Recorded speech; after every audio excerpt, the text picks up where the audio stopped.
Hello kiddos, welcome back to my channel. Today I'm going to be reading Dr. De Soto by William Steig. Dr. De Soto, the dentist, did very good work, so he had no end of patients. Those close to his own size, moles, chipmunks, etc., sat in the regular dentist chair.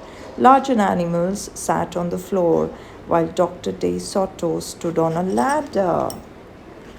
For extra large animals, he had a special room. There, Dr. De Soto was hoisted up to the patient's mouth by his assistant, who also happened to be his wife. Dr. De Soto was especially popular with the big animals. He was able to work inside their mouths wearing rubbers to keep his feet dry, and his fingers were so delicate and his drill so dainty they could hardly feel any pain. Dr. De Soto, dentist, cats and other dangerous animals not accepted for treatment. That's what his board said. Being a mouse, he refused to treat animals dangerous to mice, and it said so on his sign. When the doorbell rang, he and his wife would look out the window. They wouldn't admit even the most timid looking cat. One day, when they looked out, they saw a well dressed fox with a flannel bandage around his jaw. I cannot treat you, sir, Dr. De Soto shouted. Sir, haven't you read my sign? Please, the fox wailed. Have mercy, I'm suffering. And he wept so bitterly it was pitiful to see. Just a moment, said Dr. De Soto. That poor fox, he whispered to his wife. What shall we do? Let's risk it, said Mrs. De Soto. She pressed the buzzer and let the fox in. He was up the stairs in a flash. Bless you, little hearts, he cried, falling to his knees. I beg you do something. My tooth is killing me. Sit on the floor, said Dr. De Soto, and remove the bandage, please. Dr. De Soto climbed up the ladder and bravely entered the fox's mouth. Oh, wow, he gasped. The fox had a rotten bicuspid and unusually bad breath.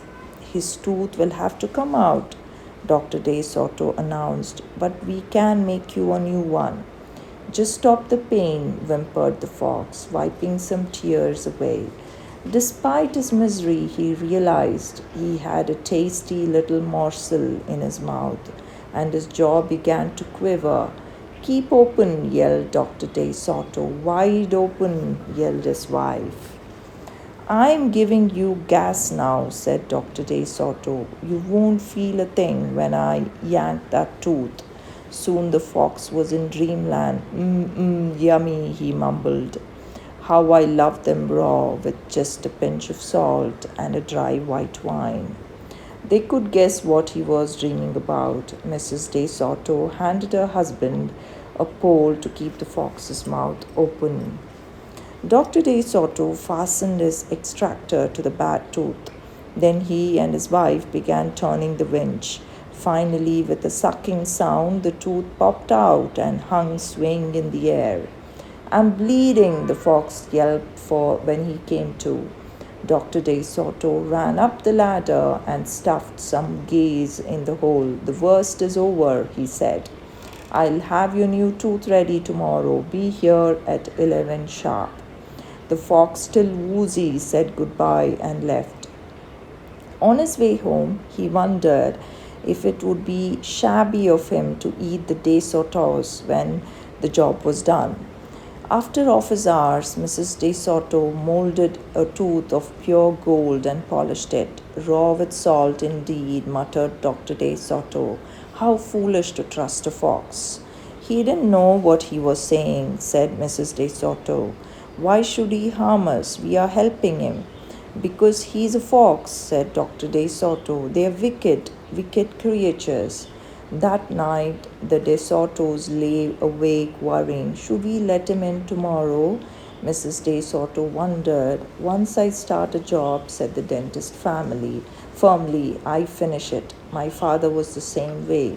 But we must do something to protect ourselves, said his wife. They talked and talked until they formed a plan. I think it will work, said Dr. De Soto. A minute later, he was snoring. The next morning, promptly at 11, a very cheerful fox turned up. He was feeling not a particle of pain. When the Dr. De Soto got into his mouth, he snapped it shut for a moment, then opened wide and laughed. Just a joke, he chortled. Be serious, said the dentist sharply. We have work to do. His wife was lugging the heavy tooth up the ladder. Oh, I love it, exclaimed the fox. It's just beautiful. Dr. De Soto set the gold tooth in its socket and hooked it up to the teeth on both sides. The fox caressed the new tooth with his tongue. My, it feels good, he thought. I really shouldn't eat them. On the other hand, how can I resist? We are not finished, said Dr. De Soto, holding up a large jug.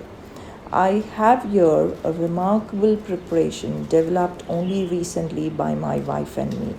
With just one application, you can be rid of toothaches forever. How would you like to be the first one to receive this unique treatment? I certainly would, the fox declared. I'd be honored. He hated any kind of personal pain. You will never have to see us again, said Dr. De Soto. No one will see you again, said the fox to himself. He had definitely made up his mind to eat them with the help of his brand new tooth. Dr. De Soto stepped into the fox's mouth with a bucket of secret formula and proceeded to paint each tooth. He hummed as he worked. Mrs. De Soto stood by on the ladder, pointing out spots he had missed. The fox looked very happy. When the dentist was done, he stepped out. Now close your jaws tight, he said, and keep them closed for a full minute. The fox did as he was told. Then he tried to open his mouth, but his teeth were stuck together. Ah, excuse me, I should have mentioned, said Dr. De Soto. You won't be able to open your mouth for a day or two. The secret formula must first permeate the dentine. But don't worry, no pain ever again. The fox was stunned.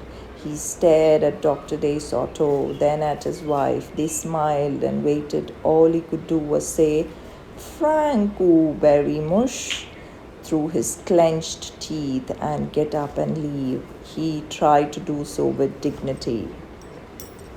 Then he stumbled down the stairs in a daze. Dr. De Soto and his assistant had outfoxed the fox. They kissed each other and took the rest of the day off. That's it from me. Night night. Speak to you soon.